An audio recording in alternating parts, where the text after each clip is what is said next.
మీ పిల్లలు maths science లో dull గా ఉన్నారా? 100% మార్క్స్ కావాలంటే ఆన్లైన్ ట్యూషన్ ట్యుటోరిక్స్ లో జాయిన్ అవ్వండి. దేశం దృష్టినే తన వ్యాఖ్యలతో ఆకర్షించినటువంటి శర్మిష్ఠా పనోలీకి ఫైనల్గా బెయిల్ మంజూరైంది. కలకత్తా హైకోర్టు బెయిల్ మంజూరు చేస్తూ ఆదేశాలను జారీ చేసింది. ఆపరేషన్ సింధూర్ సందర్భంలో జరిగినటువంటి సోషల్ మీడియా డిస్కషన్స్లో శర్మిష్ఠ చేసినటువంటి కామెంట్స్ ప్రధానంగా 2 వీడియోలు తీవ్ర అభ్యంతరకరమైనటువంటి వీడియోలుగా పేర్కొన్నారు. వాటిపైన నెగిటివ్ టాక్ ఎక్కువగా రావడంతో వాటిని రిమూవ్ చేసి ఆమె క్షమాపణలు కూడా చెప్పింది. అయితే ఇందులో ప్రధానంగా బాలీవుడ్లో ఉన్నటువంటి ఖాన్స్ని, బాలీవుడ్లో 3 అగ్రనటులు ఉన్నారు, వాళ్ళని ఉద్దేశించి చేసినటువంటి కామెంట్స్, అలానే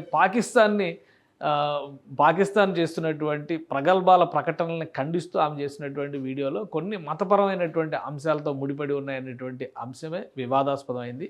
సో మొత్తం మీద పూణేకి చెందినటువంటి లా స్టూడెంట్ శర్మిష్ఠా పనోలీని గురుగ్రామ్లో అరెస్ట్ చేశారు కలకత్తా పోలీసులు వెళ్ళి. ఇది దేశవ్యాప్తంగా సంచలనం సృష్టించింది. అలానే అనేక మంది దీన్ని ఖండించారు. చాలామంది భారతదేశాన్ని కించపరుస్తూ పాకిస్తాన్కి మద్దతుగా వ్యాఖ్యలు చేస్తున్న వాళ్ళ మీద లేని యాక్షన్ ఎందుకు శర్మిష్ఠ పైన తీసుకున్నారనేటువంటి చర్చ కూడా వచ్చింది. ఫైనల్గా 2 సార్లు బెయిల్ రిజెక్ట్ అయింది. ఫైనల్గా 3వసారి కలకత్తా హైకోర్టు బెయిల్ మంజూరు చేసిన దానికి సంబంధించినటువంటి న్యూస్ కూడా రిపోర్ట్ అయింది. ఒకసారి చూద్దాం. ఈ వారంలో ముందర ఒకసారి కూడా దీనిపైన బెయిల్ కోసం వాదనలు జరిగినటువంటి సందర్భంలో కూడా ఈ డిస్కషన్స్లో కామెంట్స్ చేయకపోతే కొంపలు మునిగిపోతాయా అనేటువంటి వ్యాఖ్య కూడా చేయడం, కోర్టు ఈ వ్యాఖ్యలు చేయడంతో ఆమెకు మళ్ళీ బెయిల్ రిజెక్ట్ అవుతుందని చెప్పని అందరూ కూడా భావించారు. బట్ అనూహ్యంగా 5వ తేదీన జరిగినటువంటి హీరింగ్లో ఆపరేషన్ సింధూర్కి సంబంధించి ఆమె చేసినటువంటి వ్యాఖ్యలు వీటన్నిటిని దృష్టిలో పెట్టుకొని ఒక సీరియస్ వార్నింగ్ ఇస్తూ కోర్టు ఒక నిర్ణయం తీసుకుంది. అందులో భాగంగానే బెయిల్ మంజూరు చేయాలని చెప్పని డిసైడ్ అయింది.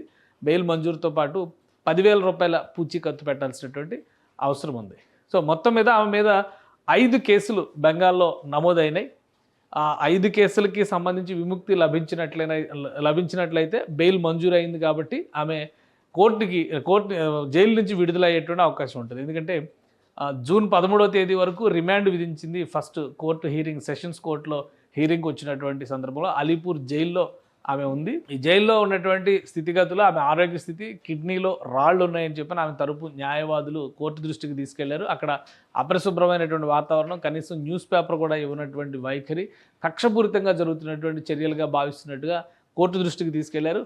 వీటిని 3వ తేదీన మొత్తం పరిశీలించిన తర్వాత 4వ తేదీ లోపు ఒక రిపోర్ట్ ఇవ్వాలని జైలు అధికారులను కూడా కోర్టు ఆదేశించింది. 4వ తేదీన జరిగినటువంటి హీరింగ్లో కూడా బెయిల్ మంజూరు చేసేటువంటి అవకాశాలు లేవని సంకేతాలు స్పష్టంగా వచ్చినాయి. అయితే ఫైనల్గా 5వ తేదీన జరిగినటువంటి హీరింగ్లో ఆమెకు బెయిల్ మంజూరు అయింది. శర్మిష్ఠని రిలీజ్ చేసేటువంటి అవకాశాలు ఉన్నాయి. రిలీజ్ అయిన తర్వాత ఆమె పూణే వచ్చేటువంటి ఛాన్సెస్ ఉన్నాయి. ఎందుకంటే పోలీసులు అరెస్ట్ చేస్తారనేటువంటి భయంతోనే ఆమె గురుగ్రామ్ వెళ్ళిపోయింది. ఆమె పైన వచ్చినటువంటి తీవ్ర విమర్శలు, కామెంట్స్, కేసులు పెట్టాలనేటువంటి వాదన, సోషల్ మీడియా ట్రోలింగ్స్, వీటన్నిటిని చూసిన తర్వాతే ఆమె సొంత ఊరు నుంచి దూరంగా వెళ్ళింది. అయితే అక్కడికి కూడా పోలీసులు ట్రేస్ చేసి వెళ్ళి అరెస్ట్ చేశారు. సో మొత్తం మీద శర్మిష్ఠ 5 రోజుల పాటు జైల్లో ఉన్నట్టుగా శర్మిష్ఠ విషయంలో దేశవ్యాప్తంగా కూడా చర్చ జరిగింది. శర్మిష్ఠని అరెస్ట్ చేయడం పూర్తిగా ప్రజాస్వామ్య హక్కులకి, ఫ్రీడమ్ ఆఫ్ ఎక్స్ప్రెషన్కి వ్యతిరేకం అనేటువంటి వాదన కూడా చేశారు. బార్ కౌన్సిల్ ఆఫ్ ఇండియా నుంచి కూడా ఈ వైఖరిని ఖండిస్తూ ఇది ఒక అన్జస్టిస్ వ్యవహారంగా, అన్యాయమైనటువంటి చర్యగా పేర్కొంటూ బార్ కౌన్సిల్ ఆఫ్ ఇండియా కూడా ఒక లెటర్ రిలీజ్ చేసింది. సో ఫైనల్గా కలకత్తా హైకోర్టు ఈ వాదోపవాదాలు అన్నీ విన్న తర్వాత బెయిల్ మంజూరు చేసింది. కాబట్టి ఈ అంశం సద్దుమణిగినట్టుగానే చూడాలి. అలానే అవతలి పక్కన అంటే పాకిస్తాన్కి మద్దతుగా నిలిచి కొందరు చేసినటువంటి వ్యాఖ్యలపైన కూడా తీవ్రమైనటువంటి చర్చ జరిగింది. వాటిపైన ఎలాంటి చర్యలు ఉంటాయనే అంశం పైన కూడా ట్రోలింగ్స్ ఇప్పుడు నడుస్తున్నాయి సోషల్ మీడియాలో. ఇక శర్మిష్ఠ బయటకు వచ్చినాక ఏం మాట్లాడుతుంది, అలానే కలకత్తాలో అయితే ఇమీడియట్గా రిలీజ్ అయితే కనుక కలకత్తా నుంచి దూరంగా వచ్చిన తర్వాతనే మీడియాతో రియాక్ట్ అయ్యే అవకాశం ఉందనేటువంటి సమాచారం అయితే వస్తుంది. కొంతకాలం పాటు బహుశా కోర్టు ఎలాంటి కండిషన్స్ పెట్టిందో కండిషన్స్ బట్టి మాట్లాడేటువంటి ఛాన్స్ ఉంటుంది. సోషల్ మీడియాకి అయితే ఖచ్చితంగా ఆమె దూరంగా ఉండేటువంటి అవకాశం స్పష్టంగా కనిపిస్తుంది. సుమన్ టీవీలో మీ పర్సనల్ అండ్ బిజినెస్ ప్రమోషన్స్ కోసం కింది నెంబర్కి కాంటాక్ట్ చేయండి.